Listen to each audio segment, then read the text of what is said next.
ठाकुर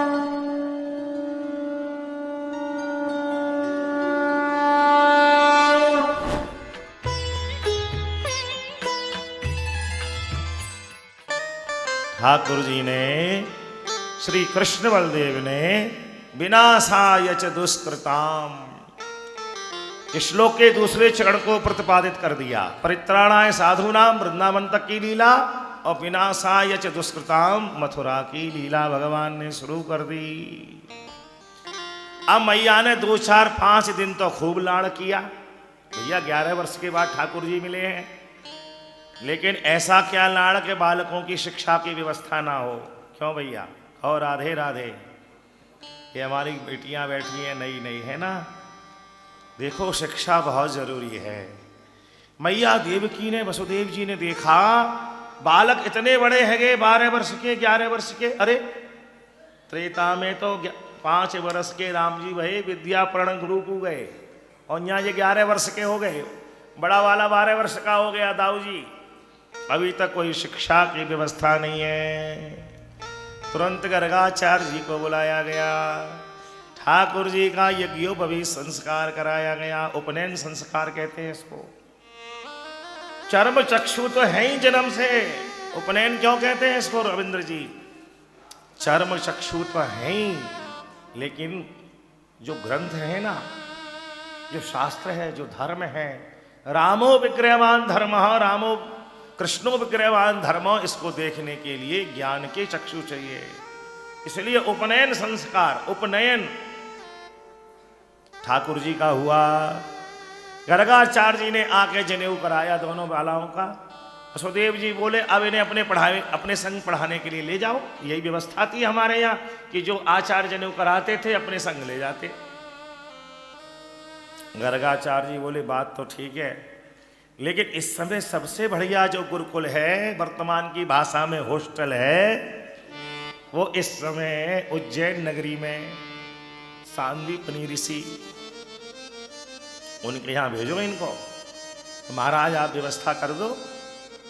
वसुदेव जी महाराज ने व्यवस्था करी और स्वयं गर्गाचार्य जी लेकर गए और दोनों बालकों को सांदीपनी ऋषि को सौंप कर आए। देखो ठाकुर जी पढ़ने के लिए गए वहां पर कृष्ण बलदेव, इसलिए वो संस्था आज भी चल रही है। आज भी वो विद्यालय चल रहा है। उज्जैन में 2 बार कुंभ में शरीर को जाने की सेवा करने का मौका मिला भागवत के माध्यम से, दोनों बार मैं गया।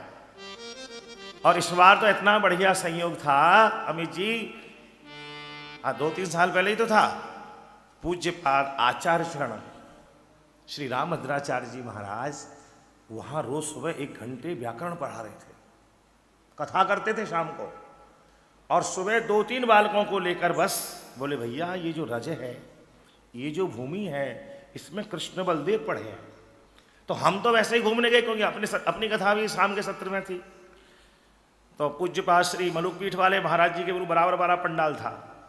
पहाड़ी बाबा नगर में महाराज श्री की थी, तो सुबह की सेवा ये शरीर की वहाँ रहती थी, श्रवण भक्ति की, शाम को भैया कीर्तन भक्ति की। तो एक दिन जब वहाँ गए तो हमने देखा महाराज श्री पधारे हुए हैं और कोई भीड़ भाड़ नहीं, कोई ताम झाम कुछ नहीं। बड़े सहज रूप से उन्होंने व्याकरण का ग्रंथ खोल रखा था और एक सूत्र वो लगभग आधा पौने घंटे में। महाराज जी का सामर्थ्य देखिए आप। इस जन्म की विद्या है उनकी, एक जन्म की नहीं है, जन्म जन्मांतर की विद्या। तो आचार्य चरण के सौभाग्य हमको मिला इस शरीर को। फिर हमें पता लगा महाराज जी कब तक आएंगे, 3 दिन का कार्यक्रम और था। तो 3 दिन तक वहाँ बैठने का, उनके चरणों में बैठने का सौभाग्य मिला। आज भी क्योंकि कृष्ण बलदेव वहाँ पढ़ने के लिए गए, तो वो संस्था आज भी चल रही है। बीच में थोड़ी सी लुप्तप्राय क्षीण हो गई थी, लेकिन अटल जी की गवर्नमेंट में जब माननीय मुन्नी मनोहर जोशी जी मानव संसाधन विकास मंत्री थे, तब उन्होंने उसको पुनर्जीवित किया। और लगभग भारत के अधिकांश शहरों में, जहाँ तक मुझे पता है, उसकी शाखाएं चल रही है। गाजियाबाद में भी 2 है, सांदीपनी वेद विद्यालय। नारायण ऐसे ठाकुर जी हमारे पढ़ने के लिए गए। देखो उन्हें पढ़ने की जरूरत नहीं है बिटियाओ, हम लोग पढ़ें ऐसी व्यवस्था स्थापित करने के लिए गए। वो सुखदेव जी कह रहे हैं भगवान पढ़ने के लिए गए तो अहोरात्र्यम चतुष्ष्ठ्याम, कितने दिन रहे? 64 दिन। पूरा सत्र नहीं रहेगा इसको तुम एक साल पूरे पढ़े हो। भगवान का स्वरूप है सर्व वेदों में। वेदो नारायणो साक्षात, वो तो साक्षात ज्ञान की मूर्ति है, लेकिन व्यवस्था करने के लिए अहोरात्र्याम चतुष्ष्ठ्याम। ठाकुर जी कृष्ण बलदेव 64 दिन रहे गुरु जी के यहाँ, 64 दिन और 64 रात। इतने में ही भगवान ने कितनी विद्याएं हमारे यहाँ, 64 कलाएं हैं। 64 कला का मतलब है कि आपके पास मकान बनाना भी आ गया, भोजन बनाना भी आ गया, कपड़े सिलने भी आ गए, राजनीति भी आ गई, धनुर्वेद भी आ गया, आयुर्वेद भी, कोई विषय ही नहीं रहा, संसार से जुड़ा हुआ कोई विषय नहीं रहा। उसी को कहते हैं 64 कला। भगवान ऐसी विद्या पढ़ने के लिए गए और पढ़ के जब तैयार हो गए, समावर्तन संस्कार कहते हैं उसको। फिर जब विद्या परिपूर्ण हो जाती है और गुरु जी के यहाँ से विदाई होती है तो उसको समावर्तन कहते हैं। फिर भगवान गणेश नवग्रह का पूजन होकर यज्ञ होता है और तब बालक अपने घर के लिए प्रस्थान करते हैं। नारायण ऐसा संस्कार ठाकुर जी का हुआ। गुरु जी के चरणों में वंदन करके ठाकुर जी की बड़ी इच्छा है कि भैया हमने शिक्षा ली है तो कोई दक्षिणा दे के चले। सांदीपनि ऋषि ने कहा कि तुम पढ़ने के लिए आ गए, यही मेरे लिए बहुत दक्षिणा है। अब दोनों ने जब गुरु माता को प्रणाम किया, गुरु माता फूट पड़ी। गुरु माता के नेत्रों से झरझर आंसू बहने लगे। ठाकुर जी की अलका बकली की वजह से पानी गिरा। अरे ये हमारे केश कैसे गीले हो। प्रणाम करके उठ के गुरु माता की ओर देखा तो झरझर आंसू बह रहे हैं। माता, इस दास से क्या गलती हो, आप इतनी विहेवल क्यों हो रहे हैं? जिस सामर्थ्यवान लायक हैं हम, हमें कोई आज्ञा बताएं आप। गुरु माता ने रोते हुए कहा, बेटा कृष्ण बलदेव, तुम्हारा जैसा हमारा भी एक पुत्र था। अगर वो रहा होता तो इतना ही बड़ा होता, ऐसा ही होता। कहाँ गया वो? अरे बेटा क्या बताएं, कुछ वर्ष पहले सूर्य ग्रहण का पर्व आया, हम प्रभास क्षेत्र में स्नान करने के लिए चले गए और समुद्र हमारे पुत्र को बहा कर ले गया। इतना कहते ही माता शांत हो। ठाकुर जी समझ गए कि इनकी क्या इच्छा है। उनको ढांढस बना के भगवान समुद्र के किनारे आए हैं और समुद्र से भगवान ने पूछा, सशरीर उसको बुलाया, तुम्हारे गर्भ में मेरे गुरुपुत्र हैं? समुद्र ने कहा कि मेरे गर्भ में एक शंखासुर नाम का दैत्य रहता है, उसने आपके गुरुपुत्र का हरण किया था। ठाकुर जी जल में गए और वहां जाकर उन्होंने शंखासुर को पकड़ के मार दिया उसको, लेकिन गुरुपुत्र की प्राप्ति नहीं हुई। भगवान ने उसको अपने अंग पे धारण कर लिया, पांचजन्यम, और फिर भगवान यमपुरी में गए। दरवाजे पर ही यमराज को बुलाकर यमराज ने भगवान का पूजन किया है और भगवान की आज्ञा से यम ने गुरुपुत्र को लाकर उनको सौंपा। सामर्थ्यवान को ना दोष को साई। किसके पास क्या सामर्थ्य है, यदि याचना करनी है तो वैसी ही करनी चाहिए। गुरुपुत्र को लाके दक्षिणा में भगवान ने सौंप दिया। अब हम ऐसे ऐसे तीर्थों में, पर्वों में व्रत आदि नियम करें, भगवान की भक्ति करें, सत्संग करें और फिर कहें कि महाराज हमारा बेटे का ब्याह हो जाए, हमारे मार डाले ना। क्यों भाई? किसी धनवान से मिल के 1 रुपया मांग लिया, वो स्थिति है। ठाकुर जी से क्या मांगना चाहिए? भगवान ने गुरु माता को अनुग्रहित किया और प्रणाम दंडौत करके वापस भगवान मथुरा में आकर विराजमान हो गए। बोलिए कृष्ण बलदेव की जय। श्री मथुरा विहारी भगवान की जय। अब बालक पढ़ के आ गए तो क्या करेंगे? बोले भैया लगाओ अपने अपने काम धंधे से। महाराजा उग्रसेन जी ने, नाना जी ने कहा, चौने दबुआ तुझे ये काम है अब। अरे शंकरषण, तुम राजमहल के इस कामों को संभालोगे, रोज इतने बजे आ जाओगे सभा में। कन्हैया से कहा तो मौनम, शांत हो गए, कोई कार्य नहीं लिया। पिताजी वसुदेव जी ने कहा तो कोई कार्य नहीं। मैया ने कहा तो कोई कार्य नहीं, किसी से मिलते नहीं, जुलते नहीं, संग बैठ के खाते नहीं, घूमते नहीं, फिरते नहीं। कन्हैया बहुत उदास रहने लग गए। महीनों निकल गए। तब एक दिन वसुदेव जी ने महाराजा उग्रसेन से कहा। महाराजा ने उद्धव जी को बताया, क्योंकि यदुकुल में सबसे ज्यादा बुद्धिमान यदि कोई है, समझदार, तो वो श्री उद्धव जी महाराज हैं। क्या लिखा है उद्धव जी के लिए? वृषणीनां प्रवरो मंत्री कृष्णश्च दयिता सखा शिष्यो बृहस्पते साक्षात। बृहस्पति जी के शिष्य हैं और उद्धवो बुद्धि सप्तमा। अब तो साइंस भी ये मानती है कि जितना ब्रेन हम लोग लेके आते हैं उसमें से 3-3.5% मैक्सिमम यूज होता है। तो उद्धव जी का तो 7% होता होगा, लिखा है ना, उद्धवो बुद्धि सप्तमा, यानी हमसे दूना। नारायण, ऐसे परम चतुर श्री उद्धव जी महाराज की ड्यूटी ये लगाई गई। हे उद्धव, कृष्ण तुमसे वार्तालाप करता है, मित्रता का व्यवहार रखता है, तो जरा इससे पूछो मथुरा में ये क्यों उदास है।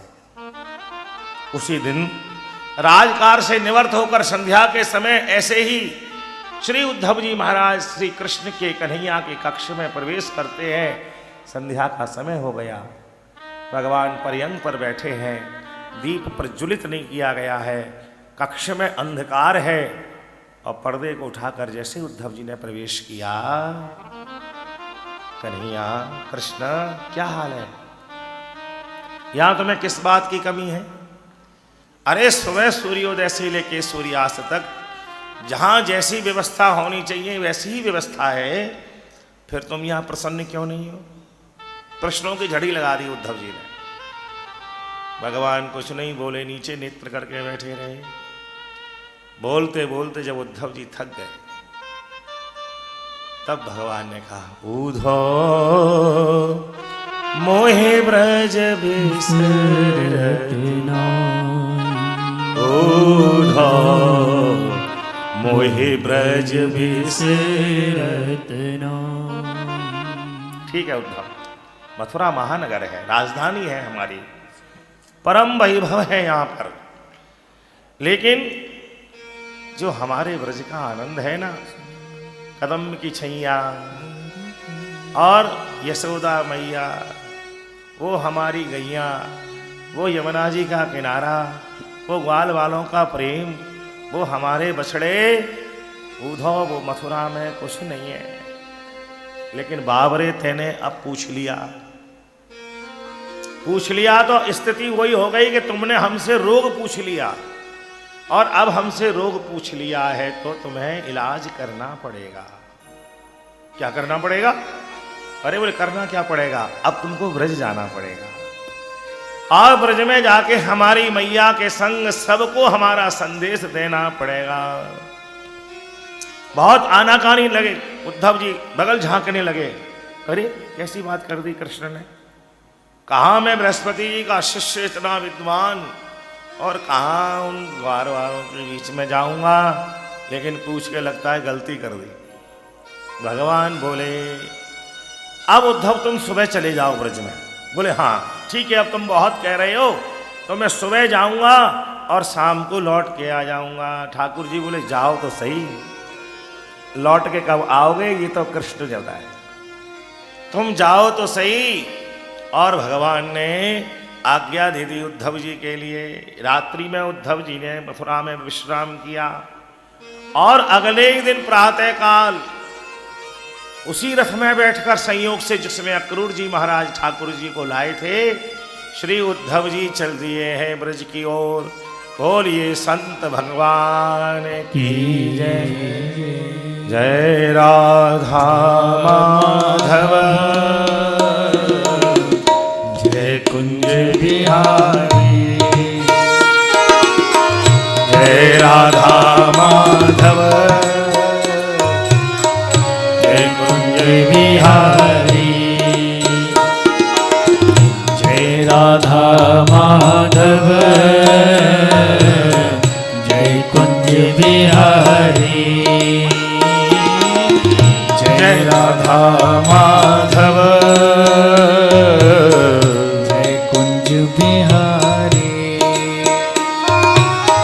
जय गोपी जन वल्लभ गोवर्धन धारी। जय गोपी जन वल्लभ गोवर्धन धारी। जय राधा माधव जय कुंज बिहारी। जय राधा माधव जय कुंज बिहारी। जय गोपी जन वल्लभ गोवर्धन धारी। जय गोपी जन वल्लभ गोवर्धन धारी। गोवर्धन धारी। गोवर्धन धारी। श्री मथुरा विहारी भगवान की जय। उद्धव जी ने भगवान से पूछा कि महाराज तुम यहाँ मथुरा में क्यों प्रसन्न नहीं हो? कन्हैया ने कह दिया ऊधो मोहि ब्रज बिसरत नाही। ऊधो मोहि ब्रज बिसरत नाही। अब उद्धव जी तुमने पूछ ही लिया है तो प्रतियाद ब्रजम, अब तुमको ब्रज में जाना होगा। बड़ी मुश्किल से उद्धव जी तैयार हुए और उस रात्रि को मथुरा में विश्राम करके अगले दिन ही सुंदर रथ में बैठ के चल दिए श्रीधाम वृंदावन की ओर। अब वर्णन यह ऐसा है कि उद्धव जी का जो श्री विग्रह है वो साक्षात कृष्ण जैसा है। उद्धव जी को एक तरह से ठाकुर जी की उत्सव प्रतिमा माना है। एक तो ठाकुर जी अचल विग्रह है, एक चल विग्रह है जो उत्सव में रथों में बैठती है, उठती है, चलती है। ऐसे ही ठाकुर जी के उत्सव मूर्ति हैं श्री उद्धव जी। और जब वो श्रीधाम वृंदावन की ओर चले हैं तो श्रीधाम वृंदावन के वासियों को लगा ओहो यही रथ है वो जिसमें कन्हैया गया था, और वही रथ आ रहा है तो इसमें हमारा कन्हैया आ रहा है, क्योंकि श्री विग्रह भी वैसा ही था। सुखदेव जी कह रहे हैं जैसे जैसे रथ वृंदावन में प्रवेश किया, ठाकुर जी के जो ग्वाल बाल हैं, गोपी हैं, गऊ हैं, वो बहुत आह्लादित हो गए। ग्वाल बालों ने जानबूझकर रोज मथुरा वाले रास्ते पर ही बछड़ों को, गैयों को चराने के लिए आते थे कि शायद आज हमारा कन्हैया लौट के आ रहा हो, क्योंकि इस रास्ते से गया इसी से आएगा। और आज रथ को देखा, उत्साहित हो गए। उन्होंने कन्हैया के स्वागत के लिए पत्र पुष्प फल हाथ में ले लिए। लेकिन जैसे जैसे रथ पास में आया उसमें कृष्ण को नहीं देखा, बलराम जी को नहीं देखा, उनकी प्रतिमूर्ति को देखा, उद्धव जी को। सारे ग्वाल बाल निराश हो गए। अरे हमारा कृष्ण होता तो अब तक तो रथ से कूद के हमें अंगीकार कर लेता। हा नाथ रमण पृष्ठो क्वासी क्वासी महाभुजो, अपनी भुजाओं में हमको ले लेता। ये कृष्ण नहीं, कृष्ण की प्रतिमूर्ति है कोई। पत्र पुष्पों को फेंक कर निराश हो गए बालक और दहाड़ मार के यमुना जी के किनारे पर रोने लगे। कन्हैया ऐसी क्यों हमारे संग व्यवहार कर रहे हो? खुद लौट कर नहीं आए, इतने दिन बाद उस रथ को भी भेजा तो फिर आ लौट के आजा नंद लाल, तुझे तेरे ग्वाले बुलाते हैं। तेरा सूना पड़ा है ब्रजधाम, तेरा सूना पड़ा है ब्रजधाम, तुझे हम याद दिलाते हैं। आ लौट के आजा नंद लाल, तुझे तेरे ग्वाले बुलाते हैं। यमुना के किनारे पर बालक रो रहे हैं बेचारे ग्वाल वाल। उद्धव जी का रथ आगे बढ़ा और समाचार ब्रज में ऐसा गया कि वो रथ आ रहा है जिसमें कृष्ण गए थे। तो ब्रजवासियों ने कुछ ऐसी चेष्टा करी कि कृष्ण को हमें दुखी देखकर दुख ना हो। ऐसा भी वर्णन कुछ श्लोकों में किया गया है भागवत में। ब्रजवासी ब्रजवासिन ऐसी चेष्टाएं कर रही हैं। गोपांगना दूध से थने भरे हुए गऊओं को इधर उधर टहला रही हैं और साणों को ठहरा रही हैं। खुद ने कुछ ने श्रृंगार कर लिया कि हमें दुखी देखकर कृष्ण अगर आ रहे हैं तो उनको वेदना ना हो। लेकिन जैसे जैसे रथ आगे बढ़ा, उद्धव जी देख रहे हैं कि कहीं 5 गोपियां 10 गोपियां, कहीं ग्वाल वाल कहूं गई हैं। आ लौट के आजा नंद लाल, तुझे तेरे ग्वाले बुलाते हैं। मधुवन की कलियां गोकुल की गलियां खिलती नहीं बिन तेरे। मधुवन की कलियां गोकुल की गलियां खिलती नहीं बिन तेरे। गौएं खड़ी हैं यमुना तट पर, आती नहीं बिन तेरे। आदर्श दिखा जा घनश्याम, आदर्श दिखा जा गोपाल, तुझे तेरे ग्वाले बुलाते हैं। तेरा सूना पड़ा है ब्रजधाम, तेरा सूना पड़ा है ब्रजधाम, तुझे हम याद दिलाते हैं। उद्धव जी का रथ आगे बढ़ा, धीरे धीरे धीरे धीरे रथ आगे बढ़ा और उन्होंने देखा समूह रूप में गोपियां जो अपने घर से जल भरने के लिए निकली हैं, लेकिन जल भरना भूल गई और सैकड़ों की संख्या में यमुना के किनारे बैठकर घर सो पर सो, ये बक्सर वाले मामा जी के पद है, स्वयं उनके द्वारा रचित है, श्रीमन नारायण जी को थे। घर सो पर सो की कह गए रे नंद लाल, न आए बरसों बीत गए। घर सो परसों की, घर सो परसों की कह गए रे नंद लाल, न आए बरसों बीत गए। सैकड़ों की संख्या में गोपियां बैठी रुदन कर रही। ऐसे दृश्य को देखकर ब्रजरज को अपने अंग से स्पर्श करते ही उद्धव जी महाराज शिष्यो बृहस्पति साक्षात उद्धवो बुद्धि सप्तमः द्रवित हो गए। घनीभूत जो उनका ज्ञान था वो द्रवीभूत हो गया। और वो हो प्रेम की पराकाष्ठा है। कृष्ण से कितना प्रेम करती है, क्या ऐसे ही थोड़ी कह दिया नारद जी ने, यथा ब्रज गोपिका नाम, नारद भक्ति सूत्र में कहा। पूरा ग्रंथ लिखने के बाद में नारद जी से पूछा कौन पढ़ेगा इसको कल काल में, इसलिए एक शब्द में उसका अर्थ बता दो। तो बोले ये नारद भक्ति सूत्र लिखने के बाद नारद कहता है कि कैसी भक्ति करो, बोले यथा ब्रज गोपिका नाम, जैसे कृष्ण के लिए गोपियों ने किया है। घर सो परसों की, ऐसे दृश्यों को देखते देखते श्री उद्धव जी महाराज चले आए और नंद भवन के बाहर आकर उन्होंने अपना रथ लगा दिया। मैया यशोदा, नंद बाबा, शरीर तो है, गौए भी हैं, जो कार शरीर का शरीर से होना चाहिए शरीर के लिए वो हो रहा है, लेकिन कृष्ण के बिना सब शून्य है। रामाश्रम में सब व्यवस्थाएं चल रही हैं, लेकिन महाराज जी के बिना सब शून्य है।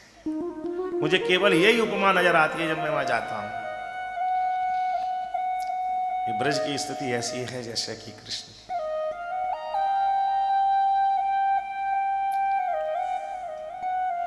ठाकुर जी के चिंतन को करते हुए उद्धव जी महाराज का रथ लग गया है बाहर। डौड़ी पर ही खड़े हुए उन्होंने पुकारा, अरे भैया नंद है क्या? नंद नंद बाबा तो नहीं थे। श्री यशोदा जी गिरती पड़ती जर्जर अवस्था को प्राप्त आई और बोली, कौन मूर्ख आ गया जो इतनी जोर जोर से बोल रहा है? अतिशय प्रयत्न करने पर मैंने अपने लाला को बड़ी मुश्किल से पालने में सुलाया है और ये मूर्ख इतनी जोर जोर से बोल रहा है। इसको भान नहीं है कि इसके स्वर से मेरा लाला जग जाएगा। मैया आज भी अपने लाला को यही मानती है कि वृंदावनम परित्यज्य पादमेकम न गच्छति। भगवान का गोपाल तापनी उपनिषद में ये जो शब्द है कि वृंदावनम प्रत्यज्य पादमेकम न गच्छति, तो वो केवल यशोदा जी के आंचल में है। वो नित्य भावना करके पालने को सजा देती है, उसको झुलाती है, झीनी सी चंद्रिया से ढक देती है कि गोविंद सो गया है। पलना मिलल ना झुलावे यशोदा मैया, पलना मिलल ना। ऐसी भावना करके रोज पालने को सुलाती है। कभी कभी तो इतनी तन्मय हो जाती है कि पालना को झुलाते झुलाते कृष्ण का आवास हुआ और दौड़कर नंद बाबा को बुला लेती है। कबहू दौड़ी जावे बाबा नंद को बुलावे। अरे देखो कन्हैया पालने में सो रहा है। और फिर नंद बाबा आते हैं, अरे तेरी मती कहाँ चली गई? कन्हैया को जाए वर्षों है गए और तू यहाँ पालने में ढूंढ रही है। ऐसी मैया का लीला है। और जैसे ही उद्धव जी ने आवाज लगाई, मैया फूट पड़ी, जोर जोर से बोलकर मेरे सोते हुए लाला को जगाने के लिए कौन आ गया। उद्धव जी का स्वागत को क्या किया, झट से पालने में गई और चदरिया को उठाकर देखा। और जब पालने को सुना देखा, अरे राम राम राम, कैसी मेरी मती मारी गई है। कृष्ण को जाए तो वर्षों हो गए और मैं आज उसको यहां ढूंढ रही हूं। नंद बाबा आते हैं, उद्धव जी को अंदर लाए। उद्धव जी का यथोचित स्वागत किया गया। कुशल क्षेम होते होते रात्रि का समय हो गया और रात्रि के समय उद्धव जी ने कहा, देखो मुझे कृष्ण ने भेजा है, मुझे बलराम ने भेजा है। और ये जो मैंने वृंदावन की दशा देखी है, वहां से यहां तक, कहीं ग्वाल बाल, कहूं गौएं, कहीं गोपियां, मैंने देख लिया कृष्ण बिना आपका जीवन कैसे चल रहा है। लेकिन आप ये मत समझो कि कन्हैया मथुरा में बहुत सुखी है। अब यहां पर श्री उद्धव जी महाराज, श्री उद्धव जी यशोदा जी को सांत्वना देने के लिए और बाबा नंद को समझाने के लिए कहते हैं, कन्हैया ने मुझे भेजा है और आपके लिए संदेश लेकर भेजा है। उधो मैया सो जा कहियो तेरो लाला दुख पावे, तेरो लाला दुख पावे। उधो मैया सो जा कहियो तेरो लाला दुख पावे। कौने खवावे मोहे माखन रोटी, कौने खवावे मोहे माखन रोटी। को अचरज स्नान करावे मेरी मैया सो जा कहियो। ठीक है मैया, यहाँ 56 भोग बनते हैं, 56 भोग 36 व्यंजन रोज बनते हैं मथुरा में। लेकिन वो स्वाद कहाँ से आए जो तेरी माखन रोटी में था। कौन खवावे मोहे माखन रोटी, कौन खवावे मोहे माखन रोटी। और ये बात उद्धव जी ने मैया को लखाते हुए देखते हुए कही। मैया और जोर से फूट पड़ी, अरे मेरे कहने से इसको तो और दुख हो रहा है। तो उद्धव जी ने अपनी दृष्टि बाबा नंद की ओर कर ली, उनको लखाने लगे और बोले, भैया नंद बाबा देखो, सुनो सुनो, कन्हैया ने तुम्हारे लिए भी कहा है। बाबा नंद उंगलिया गई गई। कन्हैया कह रहे हैं कि जब मैं चलना सीख रहा था 6 महीने का, 7 महीने का, तो कभी गाय का खूंटा पकड़ खड़ा होता गिर जाता, दीवार पकड़ता गिर जाता। तो कन्हैया को देखते ही बाबा नंद आते झट से पास में और दोनों उंगली अपनी आगे कर देते और भगवान को पकड़ा देते। बाबा नंद उंगलिया गई गई, पावन चले नो सिखायो। अनंत कोट ब्रह्मांड नायक जो चराचर जगत को चलाते हैं, उसके लिए बाबा आनंद ने चलना सिखाया। बाबा आनंद अंगुलियां गही गही, पावन चले नो सिखायो।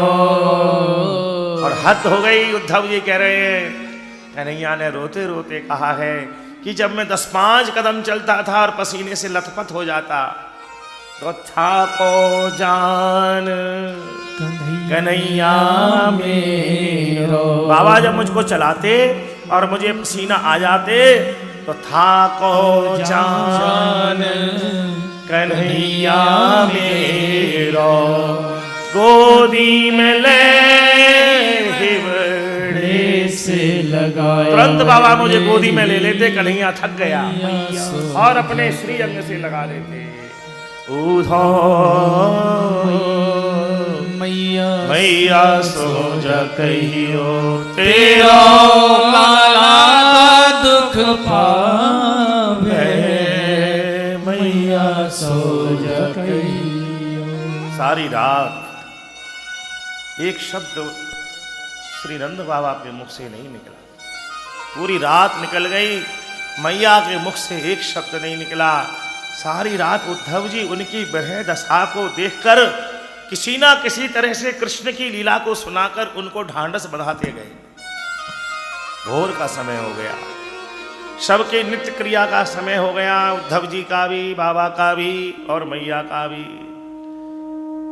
और जब उद्धव जी सुनाते सुनाते चुप हुए, अब अंत में मैया ने कहा, उद्धव मेरे लिए तो तुम कृष्ण के समान हो, कितनी ही तुम सफाई दो, मैं ये जानती हूं कन्हैया मुझे क्यों छोड़ कर गया है। एक अपराध 11 वर्ष की लीला में वो कन्हैया 11 वर्ष 52 दिन मेरे पास रहा, एक दिन का मैं अपराध अपना मानती हूं। क्या? एकदा गृहदाशीषु यशोदानंद गेहिनी कर्मांतर नियुक्ता सो निर्ममंथ स्वयं दधी। मैंने दही मनते मनते जब उसको अपने आंचल में स्तनपान कराने के लिए ले लिया और मैं दूध उतारने के लिए चली गई, उसने घर के सारे मटका फोड़ दिए और मैं गुस्से में आई, रस्सी लेकर संटी लेकर मैंने उसको ऊखल से बांध दिया। जब मैंने उसको बांधा तो रो रो के मुझसे यही कह रहा था, भैया आज पता लग गया कि दाऊजी मुझसे क्यों कहते हैं ये बात। मैया दाहू मोहि बहुत खिजायो, मुँह से कहे मूल को लीनो तू जसमत कब जाए। मैया यदि तेरी वास्तविक तेने अपने गर्भ से मुझे जन्म दिया होता तो तू मुझे ऊखल से नहीं बांध। रोके बोले यशोदा से मोहन, जब मैया ने उखल से बांध दिया, तूने खुद मुझको जाया नहीं है। रोके बोले यशोदा से मोहन, तूने खुद मुझको जाया नहीं है। चार गईयों के बदले में मैया क्या खुद तूने पाया नहीं है। मैं क्या करती उद्धव, रोज सुबह शाम ये ब्रजांगनाएं मेरे पास शिकायत लेके आती कि चोरी कर तो डोले श्याम मोते उधो ना बोले। बस एक दिन मैंने उसको दंड जरूर दिया, लगता है उसी दिन उसने निश्चय कर लिया कि मैं तुम्हें छोड़ के चला जाऊंगा। ऐसे कहते कहते मैया बेचारी अचेत हो गई। नंद बाबा सुबह प्रातः काल गऊ की सेवा में लग गए, उद्धव जी अपने नित्य कर्म में लग गए और ब्रजांगनाओं ने देखा वही रथ आज फिर नंद भवन के बाहर क्यों खड़ा है। हो पहले तो ये हमारे नेत्र रूपी कृष्ण बलदेव को ले गया, आज ये रथ क्यों आया है। क्या कंस अपना पिंडदान कराना चाहता है हमारे शरीर से, अब क्यों रथ आया है। ये गृह कार्य को छोड़कर गोपियां सब नंद भवन के बाहर आ गई और मैया से पूछने लगी रथ क्यों आया है, रथ क्यों आया है। कृष्ण भगवान के सखा उद्धव जी ने नित्य कर्म किया, अपना श्रृंगार किया, तो वैसा ही श्री विग्रह है जैसा कृष्ण का है। उनको देखते ही हम उद्धव जी उनकी ओर लखाए, सुयताम प्रिय संदेशो, अरे देवियों सुनो, कन्हैया ने तुम्हारे लिए ही मुझे भेजा है। जैसे ही गोपियों ने देखा ये कृष्ण तो नहीं है, उनके भेष को धारण करने वाला कौन है, और जाना ओहो, इसके बारे में सुना था हमने। वृष्णि नाम प्रवरो मंत्री, कृष्णस्य दयिता सखा, शिष्यो बृहस्पति साक्षात, उद्धवो बुद्धि सप्तमा। ओहो, बड़ा बुद्धिमान है। तुरंत गोपियों ने अपना स्वरूप बदल लिया। और सुखदेव जी कहते हैं, श्री जी के संग में निकुंज में बैठी हुई सारी गोपियों ने उद्धव जी को देखते खेम जो वियोग था उसको, स्वरूप को बिल्कुल बदल दिया। उसी समय एक भौरा आया, भ्रमर, और वह श्री जी के चरणों की ओर लखाने लगा। और यहां पर फिर श्री जी ने एक गीत गाया है, ये केवल श्री जी ने गाया है। बहुत से लोग कहते हैं कि ये जो भ्रमर गीत है गोपियों ने गाया है। गोपियों ऊंचू शब्द नहीं है, बहुवचन नहीं है। गोपियु वाच केवल श्री जी ने गाया, केवल श्री जी ने। एक भ्रमर आया, उद्धव जी जब तक लखाई रहे हैं, और श्री जी सहित सारी सखियों ने, सहचरियों ने उस भ्रमर को जाना कि साक्षात श्री कृष्ण ही हमारे अनुनय विनय करने के लिए आए हैं, और आए हैं। तो श्री जी कह रही हैं, आहा हा, मधुप की तब बंधो, प्रेम की पराकाष्ठा है, प्रेम की पराकाष्ठा। कपटी, श्री जी कृष्ण को कपटी कह रही हैं। एकम ज्योति द्विधा रूपम राधा माधव रूपकम। प्रेम और प्रेम की जो अटपटी बातें वो कैसी होती हैं। श्री जी कह रही हैं, हे मधुप, हम तेरे आचरण को जानती हैं। कभी भी एक कली एक पुष्प पे बैठ के तुझको संतोष नहीं मिलता है। कभी इस पे भंवर भंवर करेगा, कभी उस पे करेगा, कभी उस पे करेगा। ऐसे ही तुमने मथुरा में जन्म लिया, 4 वर्ष के लिए गोकुल आ गए, गोकुल से मन भरा तो तुम श्रीधाम वृंदावन आ गए। 7 वर्ष 52 दिन तुम श्रीधाम वृंदावन रहे, और अब तुम मथुरा चले गए। मधुप की तब बंधो, हे कपटी के मित्र, ये शब्द का, हे कपटी के मित्र, मधुप की तब बंधो। हे भ्रमर, तू कपटी का मित्र है। मां स्पृशांगिनीं सपत्न्याम। श्री जी संग समस्त गोपियों के माध्यम से श्री जी कह रही हैं, मां स्पृशांगिनीं सपत्न्याम, हम पतिव्रता हैं, हमारा स्पर्श मत करना, हमारा स्पर्श मत करना तुम, क्योंकि हम पतिव्रता हैं। बेचो लिलित माला कुंकुमश्मश्रुभिर्नः। हे भ्रमर, तुम हमारा स्पर्श मत करना, क्योंकि हम पतिव्रता हैं, तुम्हारे स्पर्श करने से हमको दोष लग जाएगा। क्यों? कुछ भी लोलित माला।